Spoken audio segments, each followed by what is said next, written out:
अस्सलामुअलैकुम बच्चों, कैसे हैं आप लोग? खैरियत से हैं? अच्छा, तो बच्चों हमने लास्ट टाइम इनेट इम्यून सिस्टम को डिस्कस किया था, डिटेल में डिस्कस किया था और उसमें हमने एक दो एमसीक्यूज़ भी देखे थे। अब यहाँ पर जो नेक्स्ट टॉपिक हमारा है वो है एडेप्टिव इम्यून सिस्टम, और ये एडेप्टिव इम्यून सिस्टम जो है हमारे इम्यून सिस्टम का लास्ट टॉपिक है। इनेट इम्यून सिस्टम के बारे में हमने जो बेसिक बातें पढ़ी थी वो मैं आप लोगों को रिवाइज करवाता चलूँ और उसके बाद फिर हम इस एडेप्टिव इम्यून सिस्टम पे जाएंगे।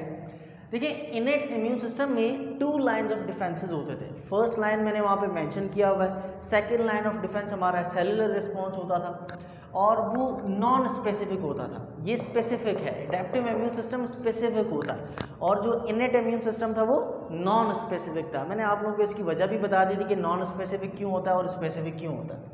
अच्छा, तो हमारे पास जो एडेप्टिव इम्यून सिस्टम का फर्स्ट पॉइंट है that is specific immune response. इसका इम्यून रिस्पॉन्स स्पेसिफिक होता है। क्यों स्पेसिफिक होता है? क्योंकि एडेप्टिव इम्यून के जो सेल्स हैं they are specific to antigens, they are specific to antigens. लेकिन जो इनेट वाला होता है वो एंटीजन के लिए स्पेसिफिक नहीं होता। That's why we call it specific immune response. Second हमारे पास है adaptive immune response is third line of defence. First और सेकेंड लाइन ऑफ डिफेंस हम पढ़ चुके थे। थर्ड लाइन ऑफ डिफेंस में आपको आगे चल के बताऊंगा, आप इसमें समझ जाएंगे कि third line of defence basically होता क्या है। Now the adaptive immune system is divided into two types. Adaptive immune system is divided into two types. Two types कौन सी होती हैं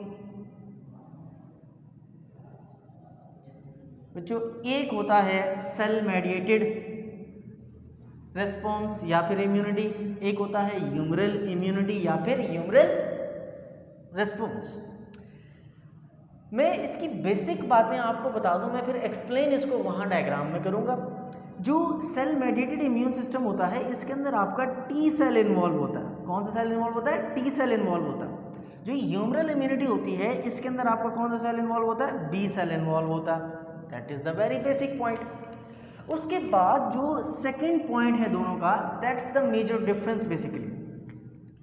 सेकेंड पॉइंट में हमारे पास सेल मेडिएटेड इम्यूनिटी का जो काम होता है वो एंटीजन रिकॉग्निशन होता है। मैं आगे चल के आपको बताऊंगा कि कैसे सेल मेडिएटेड इम्यूनिटी का काम एंटीजन रिकॉग्निशन होता है। इसी तरह से जो ह्यूमरल इम्यूनिटी है बच्चों, इसका काम फॉर्मेशन ऑफ एंटीबॉडीज होता है। फॉर्मेशन ऑफ एंटीबॉडीज होता है। 2020 में यहां से सवाल आया है बच्चों। क्या सवाल आया है ये भी बताऊंगा, लेकिन पहले हम पढ़ लें, ठीक है? क्वेश्चन आया 2020 में यहां से दोनों जगह से, ठीक है? अच्छा, अब हम स्पेसिफिकली स्टार्ट करने जा रहे हैं बच्चों एडेप्टिव इम्यून रिस्पॉन्स। अच्छा जी, मैं पहले आपको ये समझा दूं कि ये मैंने बनाया क्या है, उसके बाद फिर हम आगे मूव करेंगे, ठीक है? देखिए, ये आपकी ब्लड वेसल है, ठीक हो गया। यहाँ पे मैंने मेंशन किया हुआ है this is the blood vessel supplying to some specific tissue. यहाँ पे मैंने टिश्यू को भी मेंशन किया हुआ है, ये देख लें जरा। ये जो आपकी ब्लैक बाउंड्री है this is basically some sort of tissue in your body, ठीक है? सम सॉर्ट कोई भी टिश्यू हो सकता है। स्किन का टिश्यू हो सकता है, किडनी का टिश्यू हो सकता है, लिवर का टिश्यू हो सकता है, स्टमक का टिश्यू हो सकता है, ब्रेन टिश्यू हो सकता है, कोई भी टिश्यू हो सकता है, ठीक है? अच्छा, नाउ आपके टिश्यूज में ब्लड वेसल्स के साथ साथ लिम्फेटिक वेसल्स भी होती हैं। मैंने यहाँ मेंशन किया लिम्फ नोड है और लिम्फ नोड में बाद में जाता हूँ। लिम्फ कैपिलरीज को मैंने यहाँ पे मेंशन किया है, ठीक है? तो ये भी लिम्फ कैपिलरीज हैं, ऑब्वियसली लिम्फ वेसल्स, ठीक है ना? मैं पहले आपको थोड़ा सा लिम्फ के बारे में बता दूं। देखिए बच्चों, लिम्फ क्या होता है?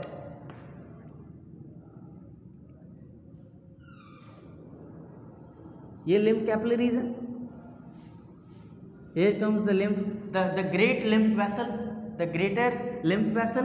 उसके बाद ये lymph जो होता है ये कलेक्ट होता है lymph nodes में। कहाँ कलेक्ट होता है? lymph nodes में। और lymph nodes के अंदर आपके मौजूद होते हैं lymphocytes। लिम्फ नोड्स में क्या मौजूद होते हैं? लिम्फोसाइट्स।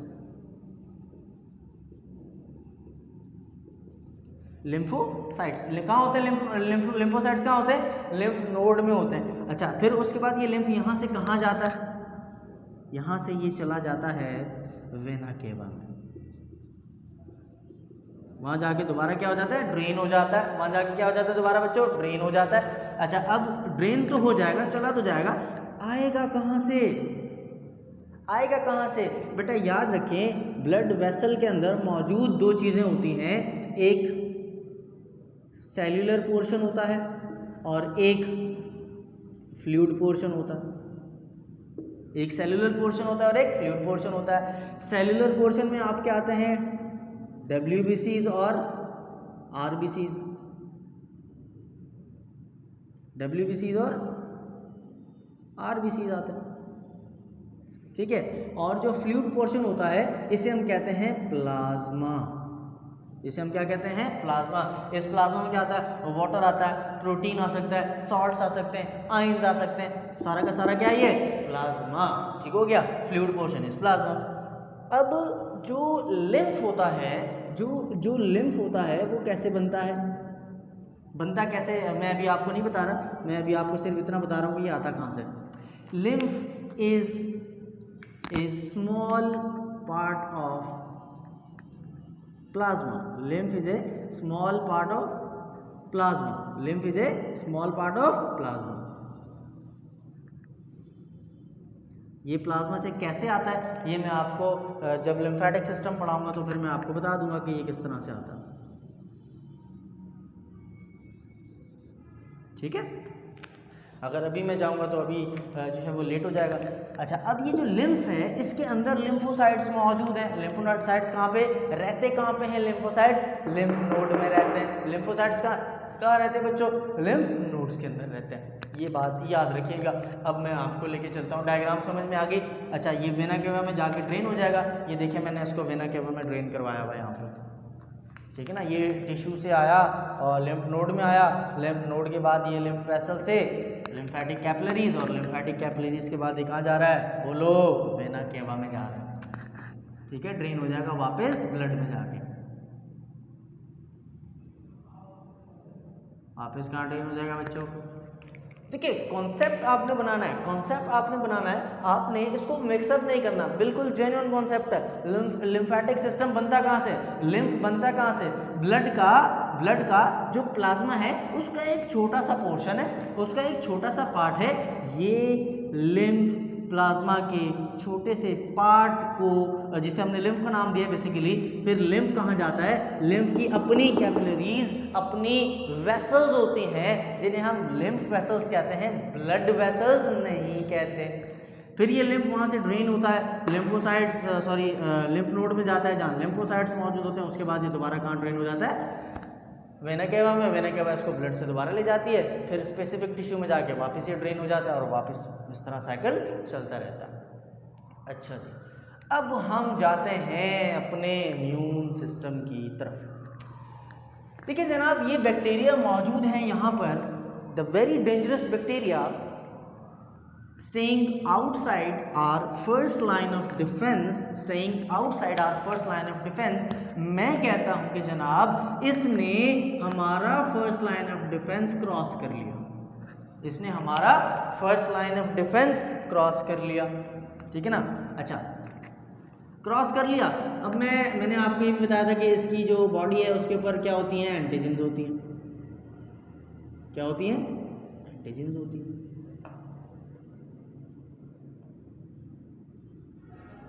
एंटीजेंस होती हैं, ठीक है।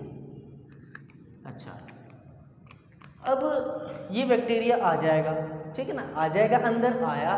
जैसे ही ये अंदर आता है बच्चों, याद रखें इस बात को, जैसे ही ये अंदर आता है, जैसे ही ये अंदर आएगा, अंदर आते ही एक प्रोसेस होगा जिसका नाम मैं भी आपको बताता हूं।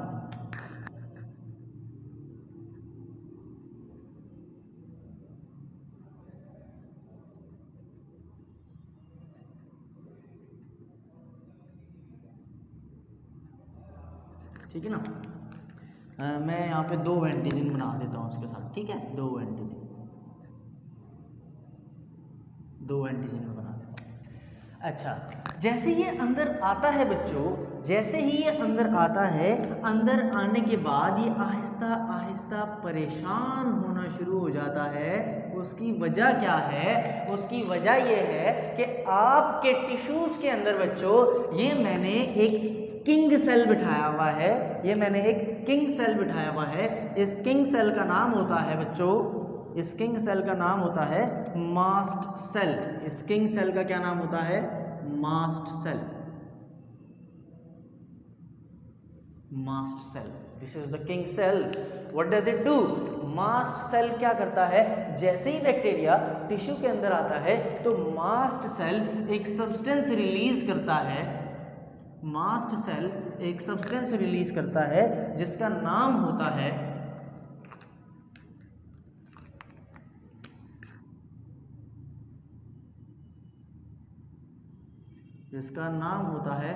हिस्टामिन। जिसका नाम क्या होता है? हिस्टामिन। अब ये हिस्टामिन क्या करता है, जरा इस बात को गौर से सुनिएगा।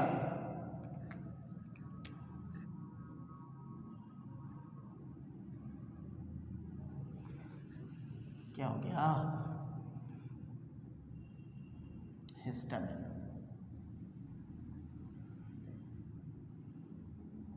ठीक है, हिस्टामिन। ये हिस्टामिन बेसिकली क्या करता है?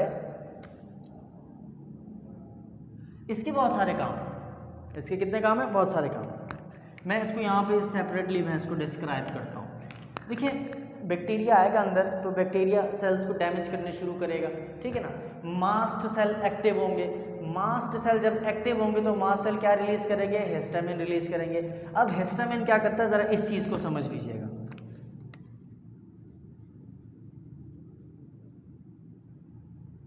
हिस्टामिन, ठीक है, हिस्टामिन। हिस्टामिन एक तो करवाता है वेजोकंस्ट्रिक्शन।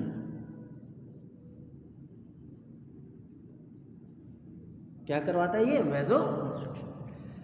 सेल्स को देखिए, ऊपर जो ब्लड वेसल के जो सेल हैं ऊपर, ये आपस में क्या हुए हैं? ज्वाइन हुए हैं, ठीक है ना। वो नॉर्मल सेल है, ये मैंने नॉर्मल लेयर दिखाई है। और ये जो नीचे वाली लेयर है, इसमें इसने क्या कर दिया? सेल्स को कॉन्स्ट्रिक्ट करवा दिया। जब ये सेल कॉन्स्ट्रिक्ट होंगे तो इनके दरमियान क्या बन जाएगी? स्पेस बन जाएगी। इनके दरमियान क्या बन जाएगी बच्चों? स्पेस बन जाएगी। तो पहला काम इसका है वेजोकंस्ट्रिक्शन। दूसरा काम इसका है इन्फ्लेमेशन करवाता है।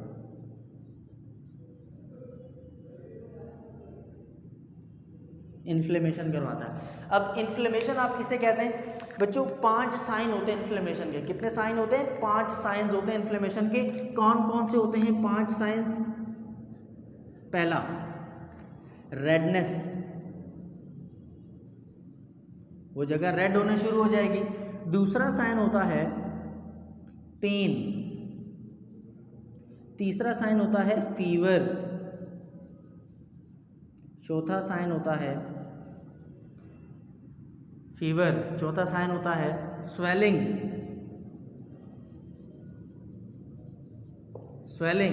पांचवा साइन होता है लॉस ऑफ फंक्शन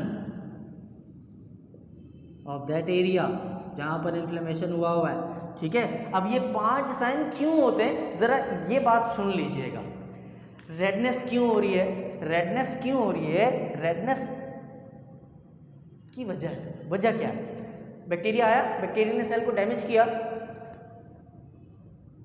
जब बैक्टीरिया ने सेल को डैमेज किया तो आपका सर्कुलेटरी सिस्टम क्या समझेगा कि ये इस टिश्यू में ब्लड की शॉर्टेज है, तो वो क्या करेगा? ब्लड सप्लाई बढ़ा देगा। जब वो ब्लड सप्लाई बढ़ा देगा तो टिश्यू क्या हो जाएगा? रेड होना शुरू हो जाएगा। टिश्यू क्या होना शुरू हो जाएगा? रेड होना शुरू हो जाएगा। सेकंड, पेन और फीवर क्यों होगा? यहाँ पे कुछ इन्फ्लेमेटरी सब्सटेंसेस होते हैं, इन्हें इन्फ्लेमेटरी मेडिएटर्स भी कहते हैं। इन्फ्लेमेटरी मेडिएटर्स जो इन्फ्लेमेशन करवाते हैं, released by mast cells. Pain और फीवर ये इन्फ्लेमेटरी मेडिएटर्स करवाते हैं। स्वेलिंग क्यों होगी? This is interesting. स्वेलिंग क्यों होगी बच्चों? इस वजह से वैजो कंस्ट्रिक्शन करवाइए ना, देखिए ना, अब सेल्स के दरमियान गैप आ गया ना, जब सेल्स के दरमियान गैप आ जाएगा, जब सेल्स के दरमियान क्या आ जाएगा, गैप आ जाएगा, तो यहाँ से फ्लूइड लीक होना शुरू हो जाएगा। यहाँ से फ्लूइड लीक होके कहाँ आएगा, टिश्यूज में आएगा, उस टिश्यू में आएगा। जब फ्लूइड लीक होके उस टिश्यू में आएगा तो टिश्यू स्वेल नहीं हो जाएगा, बिल्कुल स्वेल हो जाएगा, due to leakage of fluid. ठीक है, और loss of function, obviously there is some damage to the cells in a certain tissue, तो उस जगह का फंक्शन भी जाएगा। ठीक हो गया, तो हिस्टामिन ये काम करता है। अब हिस्टामिन ने वैजो कॉन्स्ट्रिक्शन करवाई, जब वैजो कॉन्स्ट्रिक्शन होगी, जब सेल्स के दरमियान स्पेस होगा तो क्या होगा बच्चों, यहाँ मैंने 2 सेल ड्रॉ किए हैं, मुझे इस सेल का ज़रा नाम बता दीजिएगा। मेरे लिखने से पहले आप अपने माइंड में सोच लीजिएगा कि इसका नाम क्या है और इसका नाम क्या है। ये मैंने ड्रॉ किया है न्यूट्रोफिल, नज़र आ रहा है आपको, मल्टी लूप्ड इसका न्यूक्लियस है, और ये मैंने large crescent shape nucleus draw किया है, ये है मैक्रोफेज। ठीक है, ये है मैक्रोफेज, मैक्रोफेज और न्यूट्रोफिल। न्यूट्रोफिल की फैगोसाइटोसिस में आपको बता चुका था। मैक्रोफेज भी जो है ना, सॉरी, ये मोनोसाइट होगा। ठीक है, ये मोनोसाइट है क्योंकि ब्लड के अंदर है, मोनोसाइट है। ठीक है, ब्लड के अंदर वैजो कंस्ट्रिक्शन होगी ना, तो पहला सेल जो अंदर आएगा ना वो मोनोसाइट होगा। मोनोसाइट भी आते हैं, न्यूट्रोफिल भी आते हैं, दोनों आते हैं। ठीक है ना, मोनोसाइट भी आते हैं और न्यूट्रोफिल्स भी आते हैं, दोनों आते हैं। न्यूट्रोफिल का मैं आपको बता चुका हूँ, मैं अभी आपको मोनोसाइट्स का बताऊंगा। ठीक है ना, सपोज कर लें हिस्टामिन ने वैजो कंस्ट्रिक्शन करवाई और एक मोनोसाइट अंदर आ गया। एक नहीं आता, बहुत सारे आते हैं, लेकिन हम ऑब्वियसली एक को चूज करेंगे। ठीक है ना, एक ये मोनोसाइट आ गया अंदर,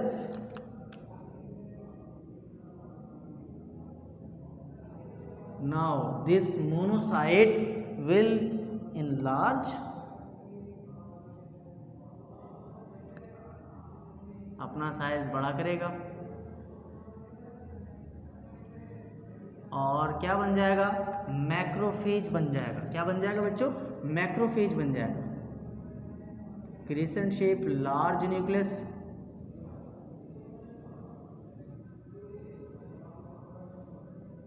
मैक्रोफेज। अच्छा, अब मैक्रोफेज का काम क्या होता है? देखिए, मैंने आपको बताया कि मैक्रोफेज भी न्यूट्रोफिल का ही काम करता है, फैगोसाइटोसिस करता है, लेकिन the difference is most important. वो डिफरेंस क्या होता है ज़रा सुनिएगा। फॉर एग्जाम्पल, आप मैक्रोफेज की एग्जाम्पल यूँ ले लें, फैगोसाइटोसिस है, केला होता है ना, केला, आप क्या करते हो, आप केला खा लो, ठीक है ना, और उसका छिलका सर पे लेके जा रहे हो। मैक्रोफेज सेम यही काम इस बैक्टीरिया के साथ करता है। इस बैक्टीरिया को खा लेता है, इस बैक्टीरिया को इंगल्फ कर लेता है, इस बैक्टीरिया की फैगोसाइटोसिस कर देता है और इसकी एंटीजन अपने सर पे लेके जा रहा होता है। कहाँ लेके जा रहा होता है? लिम्फ नोड के पास लेके जा रहा होता है। कहाँ लेके जाता है बच्चों? लिम्फ नोड के पास लेके जाता है। अब ज़रा सुनिएगा, मैं आपको बहुत ही ज़्यादा इंपॉर्टेंट बात बताने जा रहा हूँ रिगार्डिंग मैक्रोफेजेस। मैक्रोफेजेस क्या होते हैं, काम कैसे करते हैं, ज़रा सुनिएगा।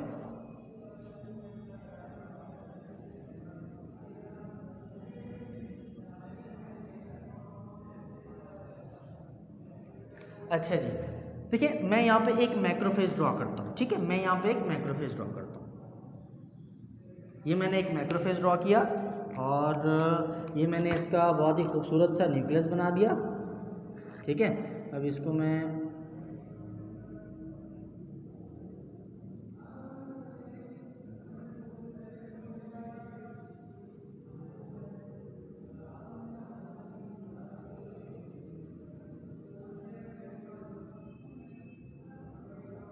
ठीक है ना, ये मैंने इसका न्यूक्लियस बना दिया।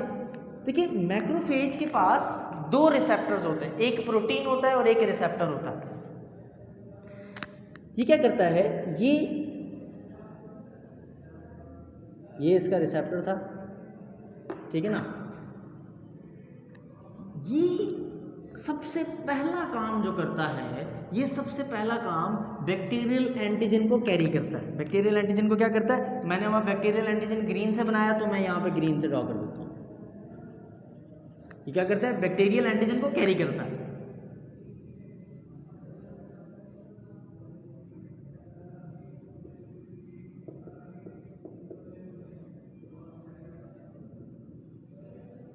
ठीक है, bacterial antigen, bacterial, viral, fungal, कोई भी हो सकती है, लेकिन हमने चूंकि स्पेसिफिक बैक्टीरिया लिया है तो वो बैक्टीरियल एंटीजन हमने मेंशन कर दिया।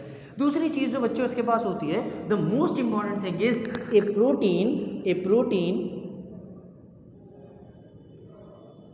Protein, some specific protein known as MHC2। अब ये MHC क्या है? इसका फुल फॉर्म होती है major histocompatibility, major histocompatibility complex.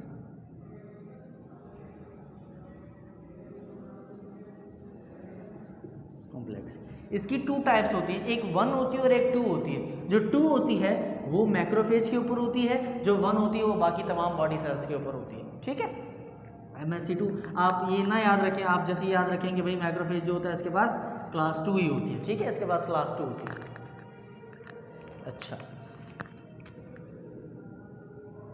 अच्छा, अब एक बात सुनिएगा ज़रा,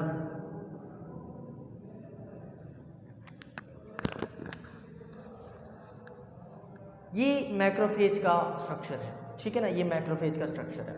मैक्रोफेज ने यहाँ से बच्चों एंटीजन लिया, यहाँ से मैक्रोफेज ने एंटीजन लिया, ये रहा यहाँ से एंटीजन ले गया, और इसके पास MHC2 पहले से मौजूद था, और MHC2 इसके पास पहले से मौजूद था, और अब ये कहाँ जा रहा है? ये लिम्फ नोड में जा रहा है बच्चों। ठीक है, ये लिम्फ नोड में जा रहा है, एंटीजन लेके जा रहा है with the macrophage, with the major histocompatibility complex. इसकी मैं आगे चल के आपको बता दूंगा इसका क्या सीन क्या है इसका। ये आगे आएगा, यहाँ से आ गया जनाब ये लेके, मैं यहाँ पे भी इसको ड्रॉ कर देता हूँ ताकि आप लोगों को याद रहे।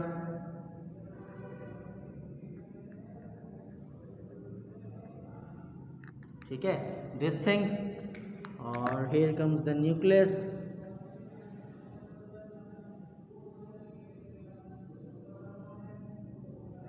ठीक है, ये न्यूक्लियस आ गया, और ये इसका है मेजर हिस्टोकम्पैटिबिलिटी कॉम्प्लेक्स आ गया, और यहाँ पे मैं इसको रेड से ज़रा एंटीजन बना देता हूँ। ठीक है, और ये यहाँ आ जाएगा। अच्छा जी, अब यहाँ मैंने बनाया हुआ अभी टी सेल। मैंने क्या बनाया बच्चों? टी सेल बनाया। टी सेल के पास भी 2 चीज़ें होती हैं। टी सेल के पास क्या होता है? एक एंटीजन का रिसेप्टर होता है, दिस इज एंटीजेनिक रिसेप्टर, जो एंटीजन को रिसीव करेगा। ठीक है, ये एंटीजन रिसेप्टर है, और ये MHC2 का रिसेप्टर है जो MHC2 को रिकॉग्नाइज करेगा। अच्छा, अब जरा बात गौर से सुनिएगा, जो एंटीजन रिसेप्टर है वो मैक्रोफेज पर मौजूद एंटीजन को रिकॉग्नाइज करेगा अलॉन्ग विद MHC2 रिसेप्टर जो MHC प्रोटीन को रिकॉग्नाइज करेगा on the surface of macrophage. याद रखें बेटा, जो टी सेल होता है वो एंटीजन को रिकॉग्नाइज करता है along with MHC2। Direct antigen को ये रिकॉग्नाइज नहीं करता, क्योंकि जो MHC2 रिसेप्टर है this is specific for macrophage. This is specific for macrophage. ये सिर्फ मैक्रोफेज के पास ही होता है, आपके लेवल पे बताया जाता है कि मैक्रोफेज के पास है। ठीक है, अच्छा, इसने एंटीजन प्रेजेंट किया टी सेल्स को, इसने एंटीजन प्रेजेंट किया किसको? टी सेल को। That's why macrophage is known as antigen presenting cell. That's why macrophage is known as antigen presenting cell. That's why macrophage is known as antigen presenting cell. अच्छा, antigen presenting cell. अब जरा बात गौर से सुनिएगा बेटा कि जो आपके पास टी सेल होता है इसकी 3 टाइप्स होती हैं। इसकी कितनी टाइप्स होती हैं? 3 टाइप्स होती है टी सेल्स की। टी सेल्स की होती हैं बच्चों 3 टाइप्स।